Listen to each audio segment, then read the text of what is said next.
তোমার একটা ছবি দেখতে পেয়েছিলাম, ও মাই গড, পুলিশের সঙ্গে হাতাহাতি এবং তারপর তোমাকে পুলিশ ভ্যানে তোলা, সেই ছবিগুলোই আমরা দেখতে পেয়েছি। এবং সেটা দেখে মনে হচ্ছিল যে একটা কিছু মানে সেটা কিছু ঘটেছে ওখানে, একটা কিছু সিনেম্যাটিক একটা কিছু হয়েছে, মানে পুরো সিনেমার মতো। তো সেই ট্যাক্সের টাকা থেকেই তো কন্যাশ্রীটা আসছে। সেই ট্যাক্সের টাকা থেকে যেমন কন্যাশ্রীও আসছে, আমি কি বলছি একটু বুঝবে, সেই ট্যাক্সের টাকা থেকে অবশ্যই আসছে কন্যাশ্রী, কিন্তু শিক্ষক নিয়োগ কেন হচ্ছে না, রেলে নিয়োগ কেন হচ্ছে না, হাসপাতালে নিয়োগ কেন হচ্ছে না? কলকাতায় এসে আমার ধ্যান ধারণা পুরো এক ঝটকায় পুরো পাল্টে গেল বিষয়টা, যে যখন আমি দেখতে পাচ্ছি যে এই দক্ষিণ কলকাতার কিছু মানে প্রথাগত এলিট কালচার সম্পন্ন মানুষ, তারা রাজনীতিটা করছে, কিন্তু ওই যে ধরি মাছ নাচুই পানি। জিগর প্রোটেস্টের সময় যখন হিউজ মানে প্রোটেস্টের একদম পুরো পিক মোটামুটি তখন চলছে, তোমার একটা ছবি, তুমি এবং তোমার পাশে আরেকজন বসেছিলেন, তোমরা দুজনে, তুমি একদম ছবিটা হাতে একটা খাবার থালা নিয়ে এবং তুমি একদম দাঁত বার করে হাসছো পুরো এইভাবে, আর পাশে একজন বসে তার মুখে ঢাকা দেখা যাচ্ছে না। এই আন্দোলনটার নেতৃত্বের একটা অভাব ছিল, অবশ্যই অভাব ছিল, এবং যারা নিজেদেরকে একটা লিডার অভাব ছিল, হয়তো আন্দোলনের ইন্টেনশনটা ভালো ছিল, একদমই বলছিল, কিন্তু একটা লিডারের দরকার ছিল যে ওদেরকে এটা রাজনৈতিক ভাবেই নিয়ে যাবে, তাই একদমই ফুটবল এবং রাজনীতি এই দুটোর সাথে কখনো মানে পাল্টানো যায় না, একেবারেই এই দুটো অপরিবর্তনীয়, ফুটবল আর রাজনীতি। আমি অভ্যস্ত হয়ে গেছিলাম, একদম পলিটিক্স নিয়ে সারাক্ষণ আমাদের মধ্যে কথা হচ্ছে, এবং বাঙালিদের মধ্যে এই বিষয়টা তো আছেই, একটু সন্ধ্যে হলে একটু চায়ের থেকে গিয়ে আমরা একটু পলিটিক্স নিয়ে আলোচনা করবো, এই জিনিসটা তো প্রত্যেকটা বাঙালির রক্তে রক্তে আছে, এটা তো আমরা অস্বীকার করতে পারবো না। আমরা যেটা ভাবি পলিটিক্স বলতে কয়েকটা দল, তৃণমূল, বিজেপি, সিপিএম, সেটা তো নয়। পলিটিক্স মানে রাজনীতি, রাজনীতিটা যে কোনো অ্যাসপেক্টসে ব্যবহার করা যেতে পারে। আমরা যেটা হতে পারি, বড়জন নির্দলীয় আমরা হতে পারি, অদলীয় হতে পারি, যে আমরা কোনো দলকে সমর্থন করবো না। কেন করবো না তার পিছনেও রিজন আছে, যে হ্যাঁ আমার চিন্তা ভাবনার সাথে এই দলের চিন্তা ভাবনার কোনো মিল আমি পাচ্ছি না, তাই আমি তাকে সাপোর্ট করবো না। সেই পুরোপুরি স্বাধীনতাটা মানুষের আছে।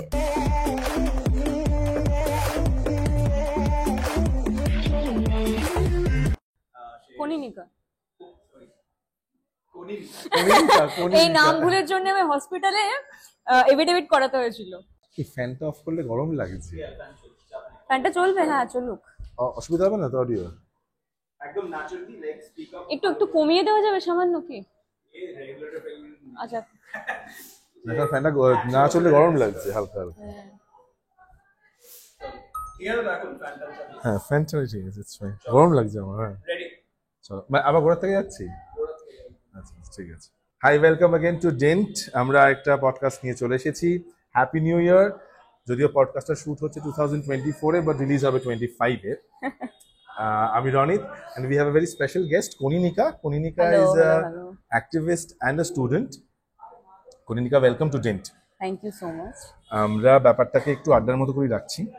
ও অ্যান্ড অলসো যেটা বলতে ভুলে গেছিলাম, যে আরজিকর প্রোটেস্টের সময় একটা বিরিয়ানি খাওয়া নিয়ে একটা বিশাল ব্যাপার হয়েছিল, এবং কনিনিকা ওয়াজ দ্যাট ফেস। আমরা সেটা নিয়ে পরে আসছি, সেটা নিয়ে আমরা পরে আসবো, এবং সেটা খুব ভাইরাল হয়ে গেছিল। আচ্ছা, তোমার কি মনে হয় যে এই পৃথিবীতে আদৌ কোনো মানুষ পলিটিক্যাল হয়? Is there any person in this world political বলে তো কোনো শব্দ হয় না। কেন হয় না? হয় না, কারণ কোনো মানুষই অরাজনৈতিক নয়। পলিটিক্যাল মানে তো অরাজনৈতিক। Yes. তো আমরা যেটা বলতে পারি, মানুষ নির্দলীয় বা অদলীয় হতে পারে। আমরা কখনোই বলতে পারি না যে কোনো মানুষ পলিটিক্যাল। পলিটিক্স মানে তো মানে আমরা যেটা ভাবি পলিটিক্স বলতে কয়েকটা দল, তৃণমূল, বিজেপি, সিপিএম, সেটা তো নয়। পলিটিক্স মানে রাজনীতি, রাজনীতিটা যে কোনো অ্যাসপেক্টসে ব্যবহার করা যেতে পারে। আমরা যেটা হতে পারি, বড়জন নির্দলীয় আমরা হতে পারি, অদলীয় হতে পারি, যে আমরা কোনো দলকে সমর্থন করবো না। কেন করবো না তার পিছনেও রিজন আছে, যে হ্যাঁ আমার চিন্তা ভাবনার সাথে এই দলের চিন্তা ভাবনার কোনো মিল আমি পাচ্ছি না, তাই আমি তাকে সাপোর্ট করবো না। সেই পুরোপুরি স্বাধীনতাটা মানুষের আছে, কিন্তু আমি অরাজনৈতিক, এইটা সব থেকে বলা বড় বোকামি। আচ্ছা, তাহলে তুমি বলতে চাইছো যে সমস্ত মানুষই রাজনৈতিক, মানে এভরি পারসন ইজ পলিটিক্যাল? একদম একদম। আচ্ছা, তাহলে সমস্ত মানুষ যখন পলিটিক্যাল, এবার সব মানুষ তো পলিটিশিয়ান হতে পারবে না, মানে একটা পলিটিক্যাল হেড তো হতে হবে যার নেতৃত্বে আমরা ফলো করবো জিনিসটাকে। তো মাই নেক্সট কোয়েশ্চেন ইজ যে what are the qualities that are needed to be a politician according to you? তুমি যে কথাটা বলছো সেটা দলীয়গত রাজনীতির থেকে আমি ধরতে পারি পলিটিশিয়ান, তুমি যেটা আমাকে বোঝাতে হ্যাঁ, মানে চাইছো। আমরা তো সিস্টেমের আন্ডারে পড়ি, মানে হ্যাঁ, যেহেতু সিস্টেমের হ্যাঁ, আন্ডারে পড়ি, আমাদের একটা ভোট দিতে হবে, হ্যাঁ। আমাদের একজনকে চুজ করতে হবে। তো সেই যে মানুষটাকে যখন আমরা চুজ করব, তোমার মতে তার মধ্যে কি কি গুণ থাকা উচিত বা কি কি থাকা উচিত যেটা একটা সবার জন্য জাস্টিস সার্ভ করে বা সবার জন্য ঠিক জিনিসটা যেন হয় সেটা সে দেখবে। আমার মনে হয় এরকম লিডারকে, যে লিডার হবে, যে লিড করবে, তার মধ্যে সব থেকে দরকারি একটি বিষয় আমি মনে করি যে আত্মকেন্দ্রিকতা থেকে বেরিয়ে সে সিস্টেমে যেটা অ্যাকচুয়ালি প্রয়োজন, যেটা দরকার এবং যেটা মানুষের চাহিদা, সেই বিষয়টার ওপর তাকে পক্ষপাত করতে হবে, মানে তাকে ওই বিষয়টার উপর নজর দিতে হবে। আমার মনে হয় তবেই সে একজন মানে পলিটিশিয়ান হওয়ার যোগ্যতা রাখে। তুমি যখন কলেজে ছিলে অ্যাক্টিভলি রাজনীতি করেছিলে? কলেজে থাকাকালীন মানে আমি- কলেজে ইউনিয়নে জিএসপিএস হওয়া না, আমি অ্যাজ সরাসরি রাজনীতি আমি কোনোদিনই করিনি, ওকে। কিন্তু আমার সমর্থন ছিল, একটা দল আমি সমর্থন করি, আচ্ছা আমি সিপিআইএম সমর্থন করি, আচ্ছা এবং সেই দলের হয়ে আমি অনেক কাজও করেছি। ওকে। এবং এটা সবাই জানে, মানে যারা আমার ফেসবুকে বা সোশ্যালসে আছে তারা প্রত্যেকেই জানে যে আমি কোন দল আর কি করি বা কিছু।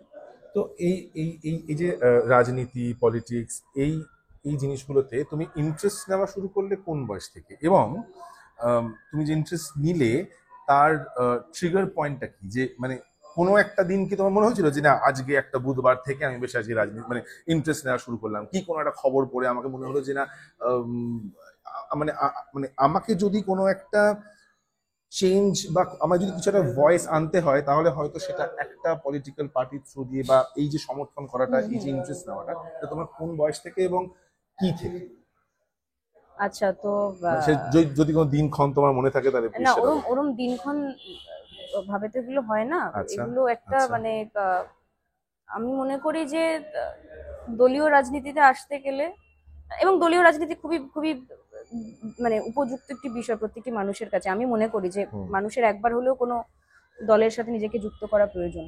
আচ্ছা, ওকে। ঠিক আছে, তো আমার ফ্যামিলিতে আমি ছোটবেলা থেকে রেখে এসেছি যে আমার বাড়িতে লাল পতাকা, মানে আমার বাবা মা থেকে শুরু করে আমার দাদু দিদা দুজনেই আমাদের শিক্ষক শিক্ষিকা ছিলেন। তো তখনকার সময় সভাপতি ছিলেন সিপিআইএম এর আমলে। তো সেই ছোটবেলা থেকে বাড়িতে লাল পতাকা দেখে বড় হওয়া, তাদের দেখছি মিটিং হচ্ছে, মিছিল হচ্ছে বাড়িতে, সব রকমের মানুষের সমাগম, এখানে বক্তৃতা শুনতে যাচ্ছি, এখানে মিটিংয়ে যাচ্ছি, এখানে মিছিলে যাচ্ছি, এই ওই মানে একটা সারাদিন রাজনীতি রাজনীতি রাজনীতি। এবার এটার একটা অবশ্যই মানে মানে তোমার বাড়ির আমি বাড়ির অভ্যস্ত ভেতরে হয়ে মানুষজনের গেছিলাম। সঙ্গে মানে হ্যাঁ পলিটিক্স নিয়ে হ্যাঁ কথা হ্যাঁ, সারাক্ষণ হচ্ছে, একদম আলোচনা একদম, সারাক্ষণ পলিটিক্স নিয়ে হচ্ছে। সারাক্ষণ আমাদের মধ্যে কথা হচ্ছে, এবং আলোচনা বাঙালিদের মধ্যে এই বিষয়টা তো আছেই। একটু সন্ধে হলে একটু চায়ের থেকে গিয়ে আমরা একটু পলিটিক্স একটু নিয়ে আলোচনা হ্যাঁ। করবো, এই জিনিসটা তো প্রত্যেকটা বাঙালির রক্তে রক্তে আছে, এটা তো আমরা অস্বীকার করতে পারবো না। হুম। কিন্তু হ্যাঁ, মানে আমার পলিটিক্সে আসাটা এবং এই যে চিন্তা ভাবনা করা যে বিষয়টা, এটা আমার পরিবারের একটা ছোঁয়া অবশ্যই আছে। আমার সেটা একদম তাহলে মানে মানে যখন একদম তুমি জন্মের মানে পর থেকে বেড়ে ওঠা পুরো বেড়ে তোমার ওঠা, হয়েছে আমার এটা বেড়ে থেকে। ওঠা, আমার ছেলেবেলা পুরোপুরি একদম আমার পরিবারকে ঘিরে। তাহলে এই যে তোমার বেড়ে ওঠার সময়টা, তোমার পলিটিক্যাল ভিউজ কি সময়ের সঙ্গে পাল্টেছে নাকি না পাল্টায়নি? মানে একটু একটু হয়ে হয়ে মানে পাল্টে পাল্টে কি গেছে? যে মানে বা বা- বা প্রশ্ন যদি আমি এইভাবে করি যে যেই দলকে আমি সমর্থন করি সেই দলের যখন প্রথম সমর্থন করা শুরু করেছিলাম তখন যেই জিনিসগুলো ভালো লাগতো, এখন যখন আমি আবার দেখছি অনেকগুলো বছর পর কিছু কিছু জিনিস হয়তো এখন ভালো লাগছে না, মানে এরকম কি তোমার সাথে হয়েছে নাকি না? আমার যেটা গোড়ার থেকে মনে হয়েছিল আমার সেটাই ভালো লাগে এবং আমার আজও সেটাই ভালো লাগছে। না, আমার অবশ্যই পরিবর্তন এসছে, আচ্ছা, মানে আমার মধ্যে Okay. পরিবর্তন এসছে। আমার পরিবর্তন এবং বলতে এবং কি সেটা তুমি সিপিআইএম ছেড়ে পরিবর্তন অন্য কোনো? না না না, একেবারেই আচ্ছা, নয়, okay, একেবারেই okay, নয়। হ্যাঁ। আমি আমার পার্টিতেই আছি। হুম হুম হুম আমি যেই দল সাপোর্ট করতাম সেই দলই আমি এখনো সাপোর্ট করি, কারণ আমি মনে করি ফুটবল এবং রাজনীতি আচ্ছা এই দুটোর সাথে কখনো মানে পাল্টানো যায় না। না, আচ্ছা, এই দল দুটোকে মানে কখনো, এই দুটো লয়্যালটি ইজ অপরিবর্তন, এভরিথিং। একেবারেই এই দুটো অপরিবর্তনীয়, ফুটবল আর রাজনীতি। রাজনীতি। তো আমার ক্ষেত্রেও তাই, এবং অবশ্যই পরিবর্তন হয়েছে, কিন্তু সেটা ইভলভ করেছে, মানে যে বিষয়টা হয়তো আজ থেকে আমি 5 বছর আগে জানতাম না, সেই বিষয়টা আমি এখন জানতে পারছি, আমি শিখছি রোজ, আমি প্রতিনিয়ত কিছু না কিছু শিখছি। মানে এরকমটা নয় যে আজ থেকে 10 বছর আগে যে কারণে রাজনীতি করতে ঢুকেছিলাম বা একটা দলকে সমর্থন করতে ঢুকেছিলাম, শুধুমাত্র সেই বিষয়টাই এখনো চলে যাচ্ছে, আমি কিছু শিখছি না, একেবারেই নয়। আমি অবশ্যই আমার আমার দলের মধ্যে যে নতুন নতুনত্বগুলো আমি এক্সপ্লোর করেছি, সেগুলো বিষয়ে আমি আরো ওয়াকিবহাল হয়েছি। হুম হুম আগে হয়তো সেটা আমি ছিলাম না। আমি হয়তো এখন সমাজের আশেপাশের ভুলগুলো আমি ধরতে পারছি, যেটা হয়তো আগে ধরতে আমি কোনোভাবে অপারগ ছিলাম বা আমি পারতাম না করতে সেটা। সেই বিষয়টা আমার কাছে এখন পুরো একদম স্বচ্ছ, আচ্ছা। এবং সেটা আরো স্বচ্ছ হবে সময়ের সাথে, এটা আমি মনে করি। তো তো তার মানে মানে যদি তুমি আমার কিছু পয়েন্টস বলতে যে এই জিনিসগুলো আগে আমি ভাবতাম, সেটা আমার এখন মনে হয় না ঠিক, যদি তুমি কয়েকটা পয়েন্টস তাহলে খুব ক্লিয়ার হয় জিনিসটা, এরকম কিছু আছে আচ্ছা, যে মনে হতো যে এটা মনে হতো আগে ঠিক, এখন যখন দেখছি মনে হচ্ছে না এটা ঠিক না, এটা ভুল। পয়েন্টস, আচ্ছা, এটা করে খুব মজার একটা প্রশ্ন করেছো তুমি। হ্যাঁ হ্যাঁ আহ, আমি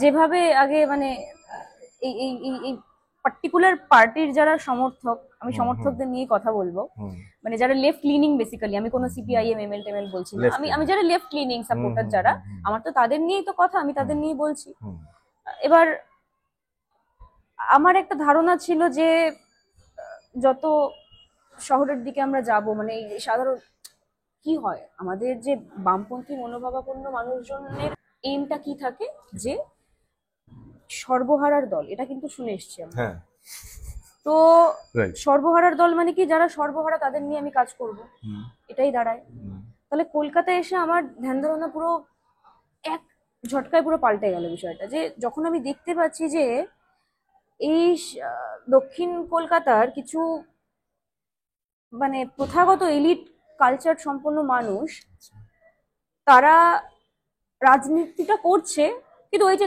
ধরি মাছ নাচুই পানি, আচ্ছা ঠিক আছে, মানে যারা এই তথাকথিত বুদ্ধিজীবী যারা, হুম তারা হয়তো বামপন্থাকে সমর্থন করছে, তারা বামপন্থার হয়ে কাজ করছে, তারা বাম মানে বছরের শেষে বিধানসভা ভোটে তারা বাম, চলো সিপিআইএম কে ভোট দিয়ে দিই, একটা এরকম একটা ব্যাপার চলছে।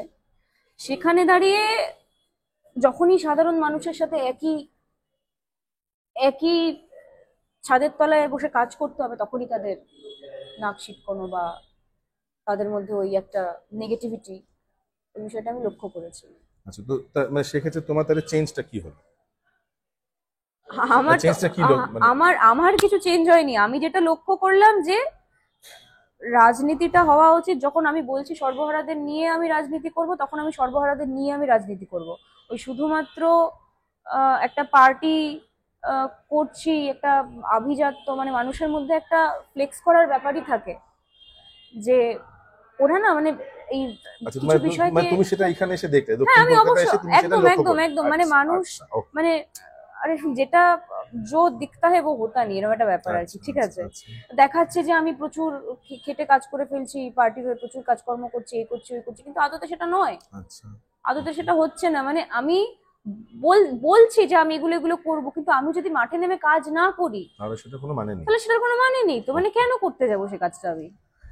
আচ্ছা, এখান থেকে আমার একটা কোয়েশ্চেন আছে, সেটা হচ্ছে গিয়ে ধরো সরকার, হুম। যে আমাদের government, should the government provide free education and health care to everyone? মানে সবাইকে কি free education and health care গভর্নমেন্টের দেওয়া উচিত নাকি না?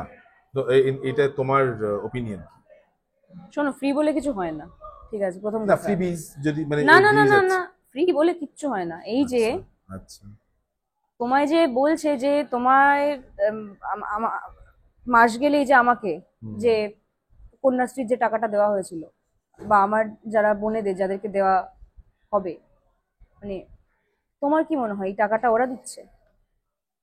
ট্যাক্স বলে একটা ব্যাপার থাকে, যার আয় যেরকম তাকে সেরকম ট্যাক্স পে করতে হয়। নিশ্চয়ই। সাধারণ মানুষের ক্ষেত্রে, আবারও বলছি হুম। সাধারণ মানুষের হুম ক্ষেত্রে, হুম হুম হুম হুম অসাধারণ মানুষরা নয় কিন্তু। হুম হুম হুম তো সাধারণ মানুষকে ট্যাক্স পে করতে হয় এবং সেই ট্যাক্সের টাকাটাই আমরা ফেরত পাচ্ছি, সুতরাং সেটা আমাদেরই উপার্জিত টাকা। হুম। আজ যদি আমরা ভালো স্বাস্থ্য ব্যবস্থা, ভালো শিক্ষা ব্যবস্থা পেয়েও থাকি, হুম।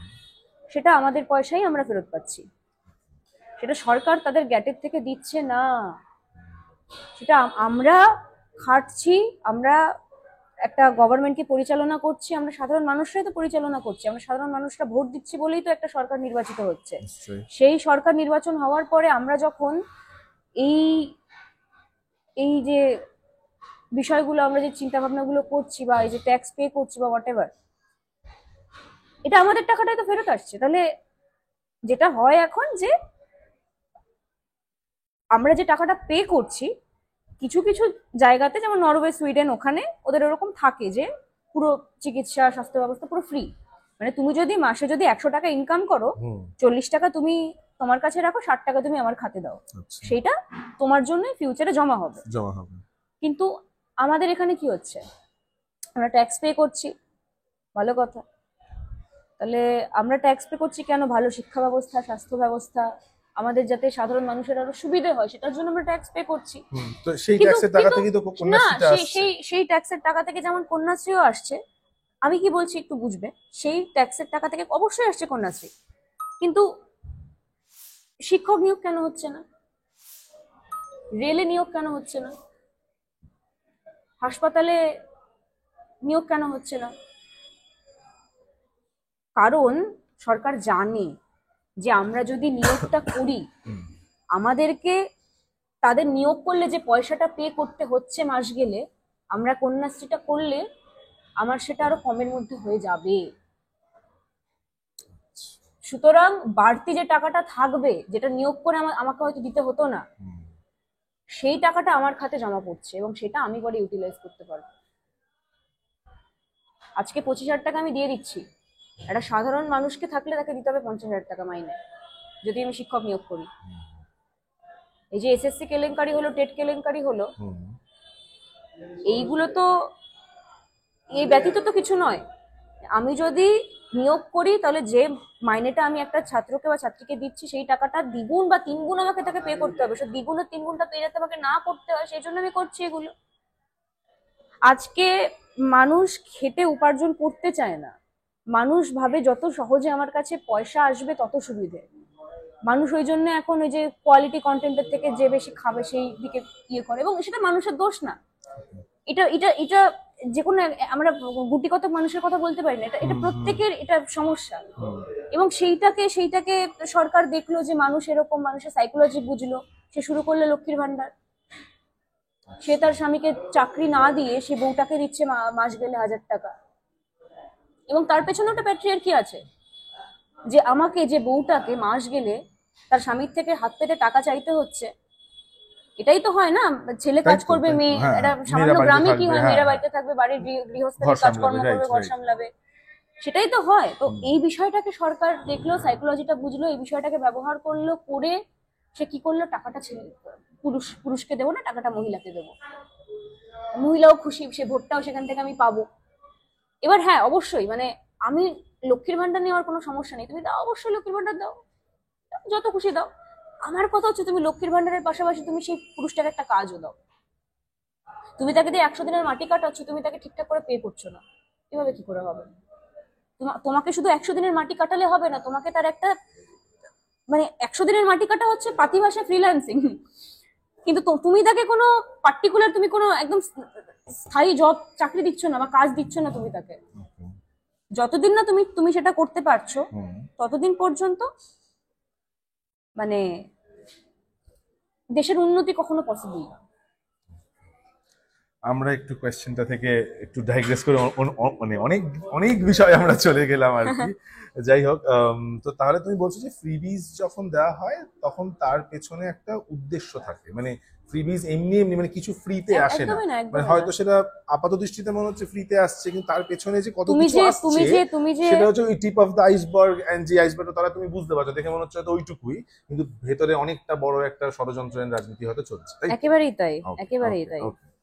আচ্ছা। তুমি যে আমি আমি হুম, আরেকটা হ্যাঁ কথা হ্যাঁ বলতে হ্যাঁ, চাই, বল এই যে বল। তুমি এই যে উইকেন্ডে গেলে যে চাইনিজে খেতে যাচ্ছ, হুম সেখানে দেখবে বিল পে করবে তোমাকে, হুম হুম হুম মানে তোমাকে টাকাটা তোমায় দিতে হবে অবশ্যই, হুম। কিন্তু তারপরে তোমাকে একটা বিল দেওয়া হবে যেখানে নিচে ছোট্ট করে লেখা থাকবে জিএসটি এত পার্সেন্ট, এত 1 টাকা হ্যাঁ। 2 টাকা, তোমার মনে হবে আরে কি 1 টাকা 2 টাকা, কিন্তু 2.5% কিন্তু করে, হ্যাঁ। হঠাৎ মানে মাথায় কিন্তু স্ট্রাইক করবে না যে আমার মতো আরো 10টা লোক এখানে খাচ্ছে, আরো 100টা লোক বাইরে খাচ্ছে, আচ্ছা, তাদের পকেট থেকেও সেই সেম টাকাটা যাচ্ছে, টাকাটা Sure. কোথায় যাচ্ছে? ট্যাক্স যাচ্ছে ওটা। তাই তো, হ্যাঁ, না ওটা তো সেন্ট্রালে একটা স্টেট, একদমই হ্যাঁ, তাই, একদমই এসজিএসটি টা তাই। স্টেটে, তো সিজিএসটি ওই সেন্ট্রাল। ওই টাকাটাই তো তোমার কাছে ফেরত আসছে, তাহলে ওটা ফ্রি কি করে হচ্ছে? তোমার উপার্জনের টাকা তুমি আচ্ছা পাচ্ছ। আচ্ছা আচ্ছা, ফ্রি তো নয়, মানে আমি দিচ্ছি সেইটাই তো ওরা ঘুরিয়ে একদম, আমাকে দিচ্ছে। একদম। ওকে ওকে। এফডি। আচ্ছা, যেই প্রশ্নটা অ্যাকচুয়ালি আমি করতে চাই, এবং তোমার একটা ছবি দেখতে পেয়েছিলাম ও মাই গড। পুলিশের সঙ্গে হাতাহাতি, এবং তারপর তোমাকে পুলিশ ভ্যানে তোলা, সেই ছবিগুলোই আমরা দেখতে হুম। পেয়েছি। আম, এবং সেটা দেখে মনে হচ্ছিল যে একটা কিছু, মানে সেটা কিছু ঘটেছে ওখানে, একটা কিছু হুম। সিনেম্যাটিক একটা কিছু হয়েছে, মানে পুরো সিনেমার মতো। আমি জানতে চাই যে কি হয়েছিল, আচ্ছা, মানে কি ঘটনায় তুমি ওখানে গেছিলে, এবং হঠাৎ করে পুলিশ ওখানে কেন আসে বা কি হয়, পুরো ঘটনাটা আমাদের একটুখানি প্লিজ বলো, মানে হোয়াট হ্যাপেন আচ্ছা। উইথ ইউ, এবং তারপরেও কি হয়েছিল, তোমাকে অ্যারেস্ট করলো তো বুঝতে পারলাম, তারপরে কি হয়েছে? তো সেদিন বেসিক্যালি আমরা বাংলাদেশের কোটা আন্দোলনে আমাদের যত আহ, সহ কমরেড যারা, তাদের অনেকে বলিদানের কারণে আমরা একটা সংহতি মিছিল সেদিন আর কি ডেকেছিলাম পার্ক আচ্ছা স্ট্রিটের ওখানে। আচ্ছা আচ্ছা।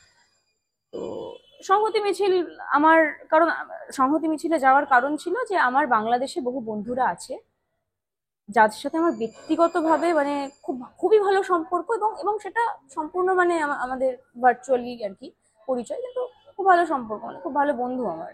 তো ওই ঘটনা যখন ঘটছে, তারা আমাকে এমন ভাবে মানে ব্যাপারগুলো নিয়ে বলছে যে আমি ভাবছি যে মানে মানুষ এতটা কি করে এতটা ক্রুয়েল হতে পারে, যে কিচ্ছু মানে কোনো কিছু জ্ঞান না করে জাস্ট জাস্ট সবার সামনে ফাঁকা রাস্তার মধ্যে মানুষ মেরে ফেলছে। এবং আমি ওই মুহূর্তে দাঁড়িয়ে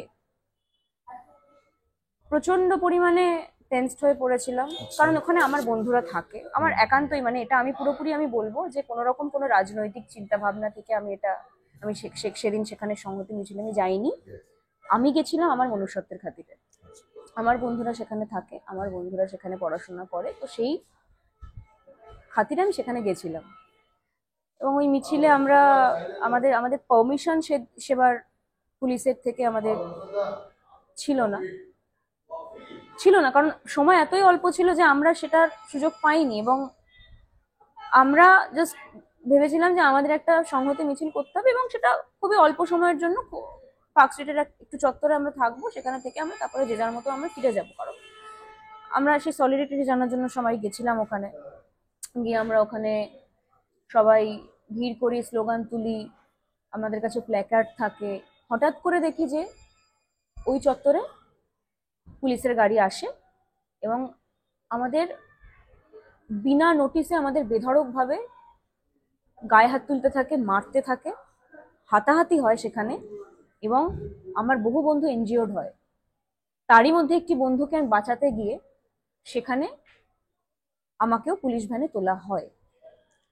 এবং তখন সেই মুহূর্তে এতটাই আমরা সবাই ইমোশনালি টার্মোয়েল ছিলাম প্রত্যেকে, যে ওই ওই কারণে আমরা প্রত্যেকে ওখানে লাইভ করি, আমরা চিৎকার করি, আমরা বলি যে আমাদের কোনো দোষ নেই, আমাদের খামোখা তোলা হচ্ছে গাড়িতে, এবং সেটা করা হয়েছিল কারণ আমাদের কোনো দোষ ছিল না, আমাদের খালি দাবি ছিল একটাই, বাংলাদেশের সংহতি জানিয়ে একটা মিছিলে আমরা গেছিলাম। সেখানে সেখানে পুলিশ কি করে কোনো ওয়ারেন্ট ছাড়া হাতাহাতি করতে পারে, এই প্রশ্নটা আমার ছিল। তো সেদিন আমাকে এবং আমি সহ আরো বাকি 69 জন কমরেডদেরকে গাড়িতে তোলা হয়েছিল, তাদেরকে সবাইকে লালবাজার অ্যারেস্ট করে আর কি রাখা হয়েছিল। তারপর আমরা ওখানে মোটামুটি ছিলাম, মোটামুটি 6-7 ঘন্টার বেশি আমরা ছিলাম ওখানে। লালবাজার আমাদেরকে নিয়ে যাওয়া হয়, নিয়ে গিয়ে আমাদেরকে 6-7 ঘন্টা লকআপের মধ্যে রাখা হয়।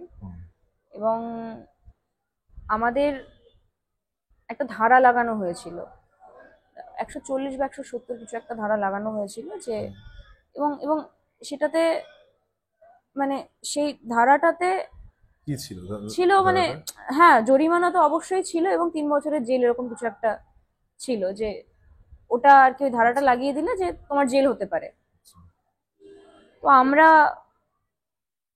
আমাদের ওখানে নামটাম আমরা দিয়েছিলাম, আমরা ছিলাম ওখানে বেশ 6-7 ঘন্টা থাকার পরে আমরা ওখান থেকে আমাদেরকে ছাড়া হয়। মানে জাস্ট এমনি পুলিশ নিজেই ছেড়ে দেয়? পুলিশ নিজেই ছেড়ে দেয়, আমাদের সবার নাম, এখন উকিল টুকিল বায়োডেটা, কাউকে না কিছু না একটা না আমাদের নাম বায়োডেটারা নেয়, নিয়ে আমাদেরকে ছেড়ে দেয়।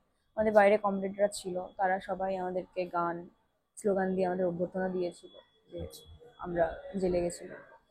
এই হচ্ছে ব্যাপার, মানে মানে মানে মানে এটা তো বিশাল একটা মানে হ্যাঁ মানে মানে বোন খুবই চিলিং খুবই ব্যাপার যে একদম থানায় উঠছি আমি খুবই অপ্রয়োজনীয় ছিল বিষয়টা। আমি মানে পুলিশের সঙ্গে হাতাপাই হয়ে পুলিশ ভ্যানে গিয়ে তারপরে মানে ইট ওয়াজ রিয়েলি আর হ্যাঁ এক্সপিরিয়েন্স, মানে একটা অভিজ্ঞতা বিশাল। এমন তো নয় যে মানে না আমি, আমি তো অন্যায় কিছু করছিলাম না ওখানে, হ্যাঁ মানে হ্যাঁ মানে অবশ্যই অবশ্যই, তো আচ্ছা সেটাই। আহ, যেটা আমি তখনও বললাম যে আরজিকর প্রোটেস্টের সময় হুম যখন হিউজ মানে প্রোটেস্টের একদম পুরো পিক মোটামুটি তখন চলছে, তোমার একটা ছবি, তুমি এবং তোমার ও মাই তোমার গড, পাশে আরেকজন বসেছিলেন, হ্যাঁ তোমরা দুজনে তুমি একদম ছবিটা হাতে একটা খাবার থালা হ্যাঁ। নিয়ে এবং তুমি একদম দাঁত বার করে হাসছো পুরো এইভাবে, আর পাশে একজন বসে তার মুখে ঢাকা দেখা যাচ্ছে না। সেই ছবিটা নিয়ে প্রচুর পুরো হ্যাঁ, সোশ্যাল হ্যাঁ, মিডিয়ায় তোমার সোশ্যাল মিডিয়া তোলপাড় হয়ে গেছে, ছড়িয়ে তোলপাড় গেল, তোলপাড়। সবাই শেয়ার করছে হ্যাঁ ওইটা নিয়ে যে তোমার এটা কি হচ্ছে প্রোটেস্টের সময় মানে বিরিয়ানি খাচ্ছে। আমি ফোন মানে সুইচ অফ মানে রেখেছিলাম, মানে হোয়াট ওয়াজ দ্যাট একদম ইনসিডেন্ট? ফোন খোলার সাথে সাথে আমার ফোন পুরো নোটিফিকেশনে একদম ভরে যায় যে মানে 1 মাস পর ইমেল খুললে যেরকম মনে হয় না, হ্যাঁ হ্যাঁ। সেরকম আমার নোটিফিকেশনের অবস্থা হয়ে গেছিল। এবার অ্যাকচুয়ালি কি হয়েছিল, এটা কি জাস্ট নরমাল একটা কিছুই ছবি ছিল, হয়নি, এটা কিছুই বন্ধু ছবিটা হয়নি, তুলেছিল? ইট ওয়াজ ভেরি নরমাল। আর আমরা মানে কে আপলোড করেছিল হ্যাঁ ছবিটা? ছবিটা আমি আপলোড করেছিলাম, আচ্ছা আমার ফোন ওকে থেকেই ওকে, গেছিল। হ্যাঁ ওকে। হ্যাঁ তো বিষয়টা যেটা হয়েছিল যে আমরা সবাই জানি যে স্বাস্থ্য ভবনে আমরা ডাক্তারদের ধর্ণা মঞ্চ ছিল, ওখানে আন্দোলন মঞ্চ ছিল। তো আমরা যারা অ্যাক্টিভিস্ট, আমরা যারা কাজ করি এই মানুষের সাথে, আমরা সেখানে ছিলাম এবং আমার সাথে আমার কিছু জুনিয়র কিছু সিনিয়র তারাও গেছিল। এবং আমি যেহেতু যাদবপুর বিশ্ববিদ্যালয়ের ছাত্রী, তো আমাদের বিশ্ববিদ্যালয় থেকে একটি ইনিশিয়েটিভ নেওয়া হয়েছিল যেখানে আমরা ডাক্তারদের 500 জনের খাবার আমরা যাদবপুর বিশ্ববিদ্যালয় থেকে সার্ভ করেছিলাম। তার মধ্যে সেদিন খাওয়ানো হয়েছিল মাংস ভাত, এবং যেটা সবাই বিরিয়ানি বলে ভুল করছেন সেটা আসলে ছিল মাংস ভাত। এবার বিষয়টা বলে থাকি যে ওটা আমাদেরই বিশ্ববিদ্যালয়ের খাবার, আমরাই সার্ভ করছিলাম।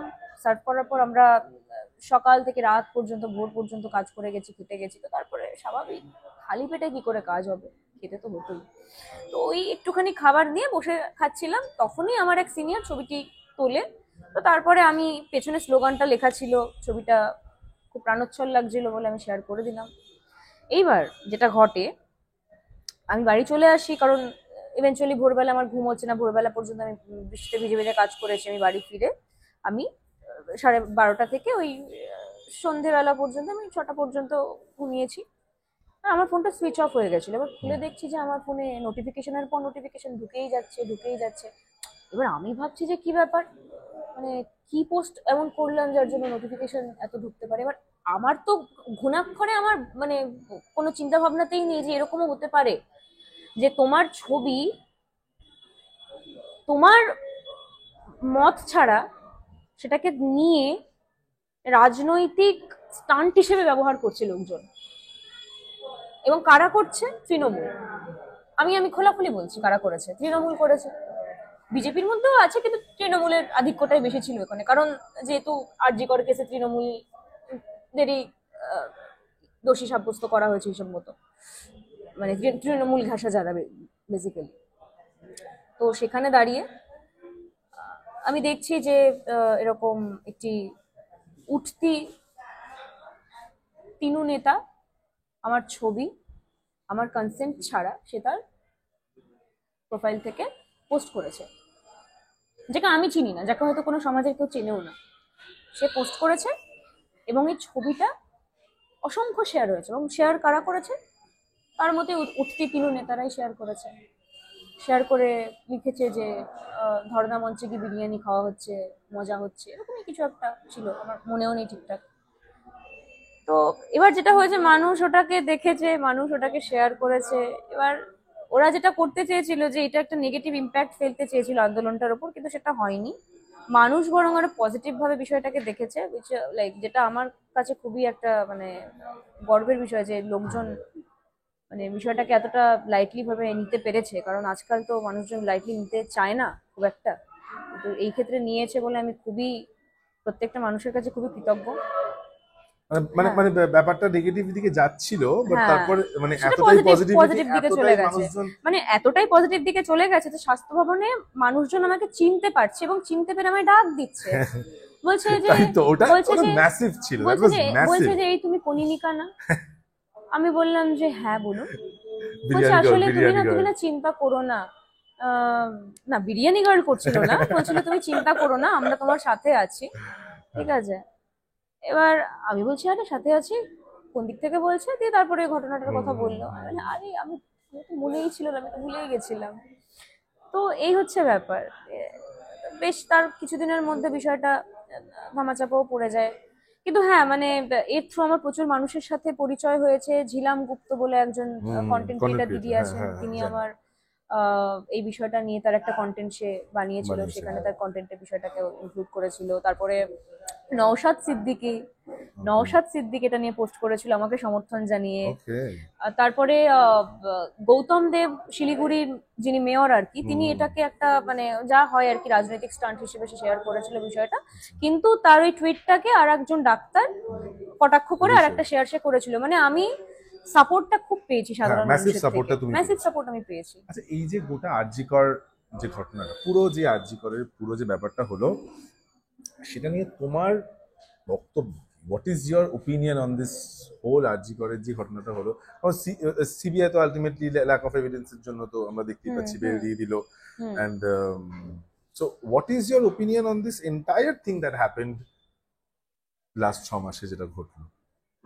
লাস্ট 6 মাসে তো অনেক কিছুই ঘটেছে। হ্যাঁ, আহ, মানে তোমার আমি বক্তব্য আমি যদি মনে কি মনে হয়? বলতে চাই যে আন্দোলনটার সূচনা খুবই খুবই ভালোভাবে এবং শুরু হয়েছিল এবং খুবই দ্রুততার সাথে এগোচ্ছিল। হুম, যেটা সমস্যা হলো যে শেষ পর্যায়ে এসে আহ, আন্দোলনটা স্তীমিত হয়ে গেল। এবার এটা কেন হলো?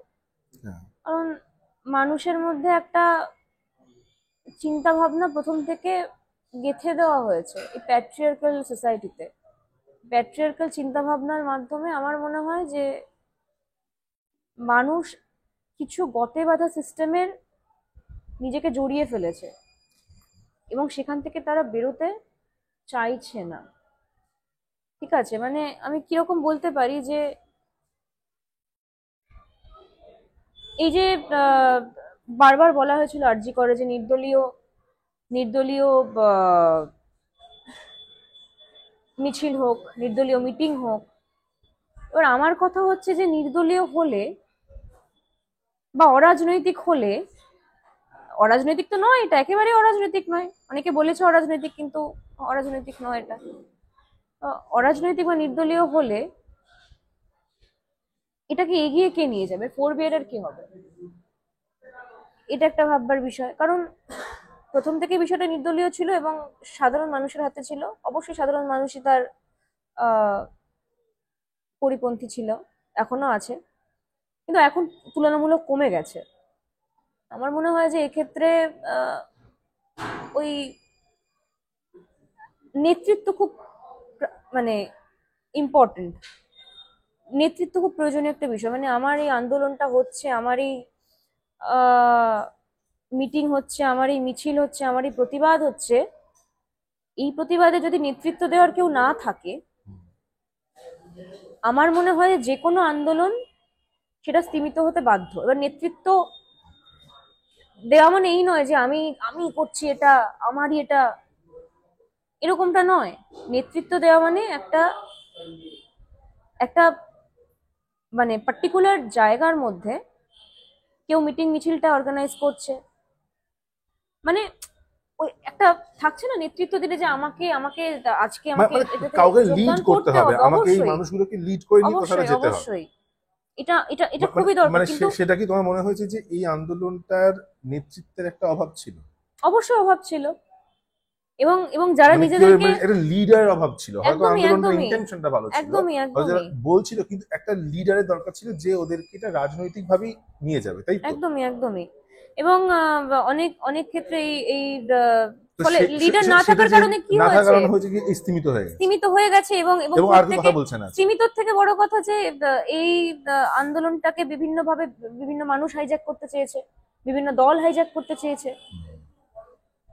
তো প্রথম থেকে যদি পার্টিকুলার কোনো দলীয় দিক থেকে এই যদি হতো এটা, হ্যাঁ এই মানে এই পুরো আন্দোলনটাকে আর কি এগোনো যেত, তবে আমার মনে হয় যে এই বিষয়টা স্তীমিত হতো না। এটা আমার ব্যক্তিগত পয়েন্ট অফ ভিউ।